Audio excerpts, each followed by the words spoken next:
Good afternoon. It's a nice sunny Friday. We had a lot of snow and the snow is melting. I thought it's time for us to get back to the basics once again as we are learning new strategies or refining the one that we know. It's always good to go back to the basics. And what are the basics? We're going to learn about, or rather polish up on, support and resistance. We're going to look at key levels of support, key levels of resistance, and how the price acts and reacts to them. So I'm looking at gold, and we're looking at the weekly chart. As you've seen, I've gone ahead and I've already marked it out. But let me tell you, the purple lines, zones that you can see is the weekly support. The green is the daily support, and then when we zoom in, blue will be hourly, and 15-minute will be yellow. Okay, so let's look at the week.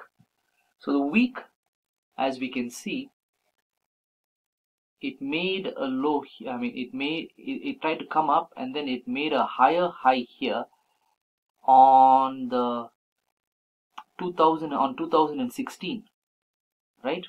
2016 December. That was just about challenged somewhere here, but it didn't really break through. That was in 2018. So from here to here was 1 year. Just to give you a context. Sorry, 2 years. Just to give you context.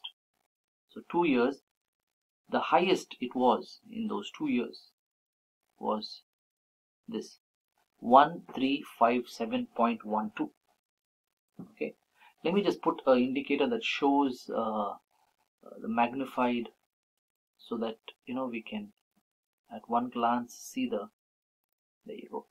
So it is now 1796.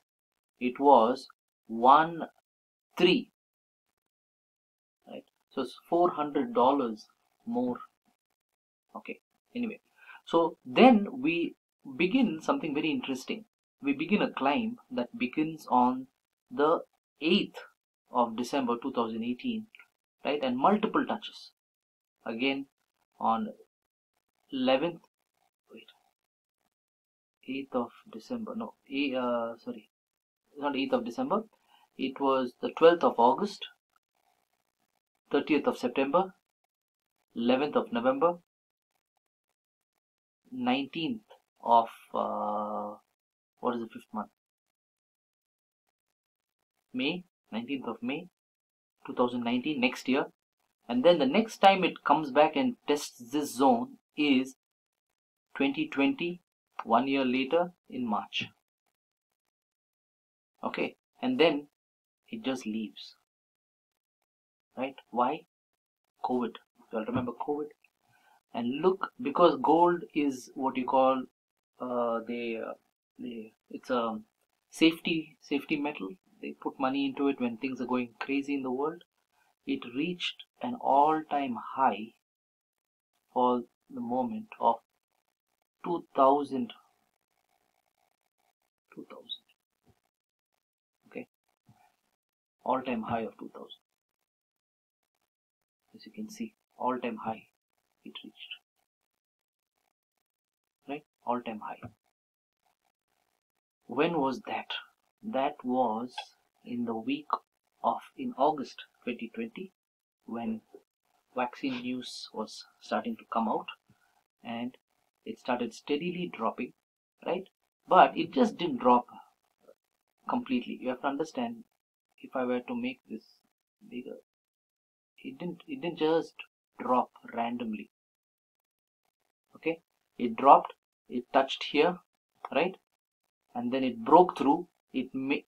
See this support here? This is very, very significant. Pay attention to it, right? Even though this is the weekly support and this is the daily support, it still is significant. We can watch it. Then, I'm sorry, I keep saying support, resistance, and then it comes down to this resistance, support here. Okay, so it plays behind this, right? And you can see why I included this into the daily and this is weekly is because I was looking at the huge move down here. So this is the weekly support.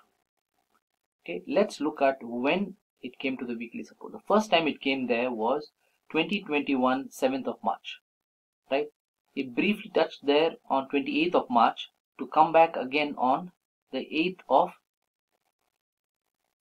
August. All right, it tried to come on the 26th of October, and then it's gone, right? So here's my question, rhetorical, because this is a recording, you can't answer me back. Will it come and go through this? Will it crash through this, or will it go through that? And the answer is yes. It can do what it wants to do. It's a market. We just react to it. We don't predict it. Okay. So we got the weekly down. We have this is the weekly. Look how it respected this. So we can expect it to respect it. If it comes at this area, do not trade. Why? Because it's going to be touch and go, literally. Now let's go to the 1 day. Okay, here we go. This is a 1 day chart, right? For all purposes and intents, we start our 1 day chart on the 25th of October 2020, right? About a year. And we have made a high here. So this becomes a daily high, very, very significant. This could be a daily low or it could be a weekly low, it doesn't matter. But I've taken this as a significant weekly low, right? I want to point out something. Look at this beautiful double bottom. If you were doing daily trades and you took this double bottom trade over here, okay, you would be 2,249 pips. Very handsome. Pay attention to double bottoms, okay? Pay attention to double bottoms and double tops. Look at this. Look at this amazing double top that was here. Once again, if you're taking this right down, that will be 2,600 pips. Good. So we have a high, we have a low, we have a significant zone over here. How do I know it's significant? Multiple touches here, and then price came, rallied, touched, and was pushed down to, what do you know, our zone. Now a new low was made here. Lower high was made here, a new lower high, which was respected multiple times. For a brief moment, this support seemed to give way, right?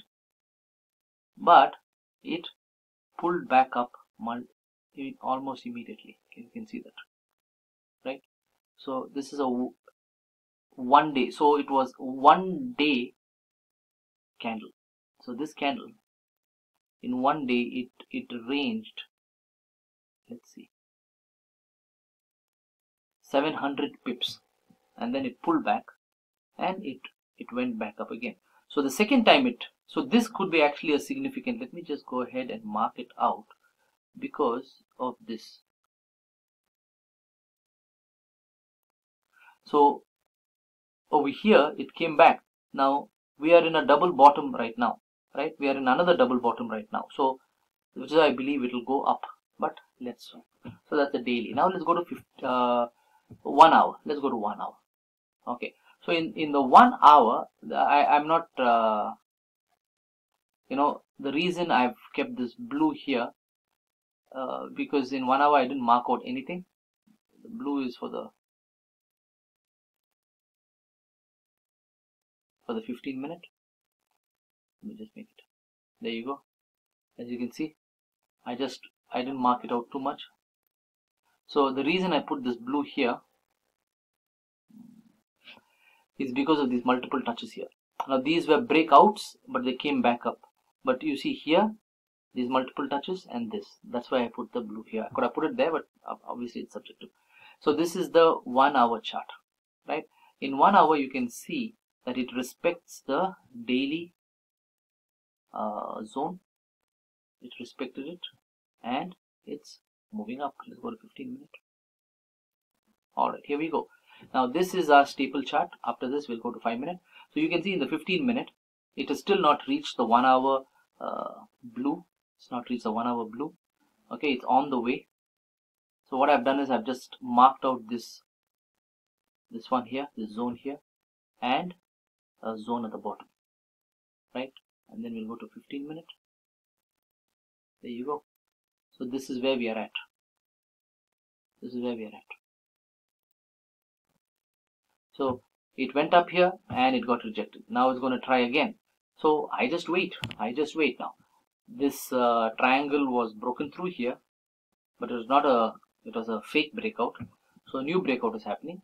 Let us see. Now if this breakout happens above this, I'm going to take a buy and I'm going to hold it, right? If it rejects and breaks out from under this is a 15-minute trend line, then I'm going to take a sell and ride it to this zone.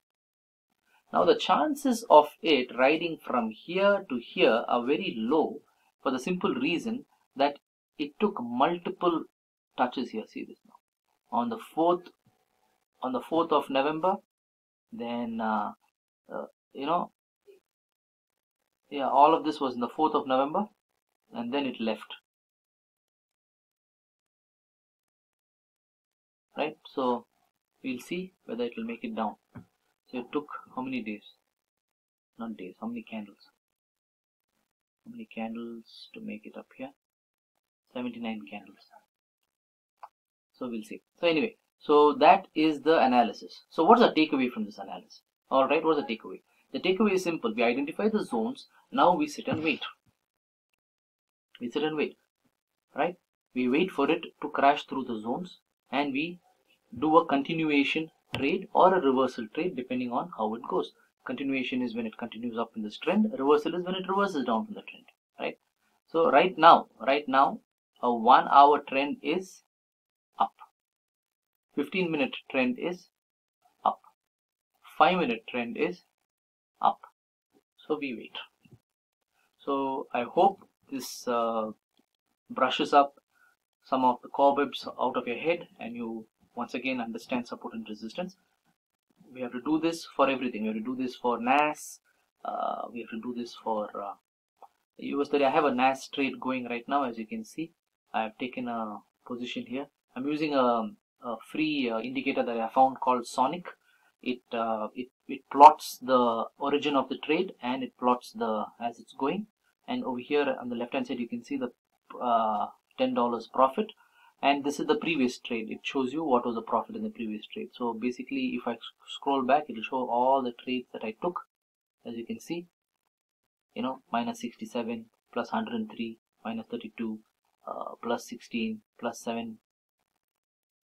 I think, yeah, it's only here I started. So anyway, it's a good indicator. I'll bring it to you all when you're ready.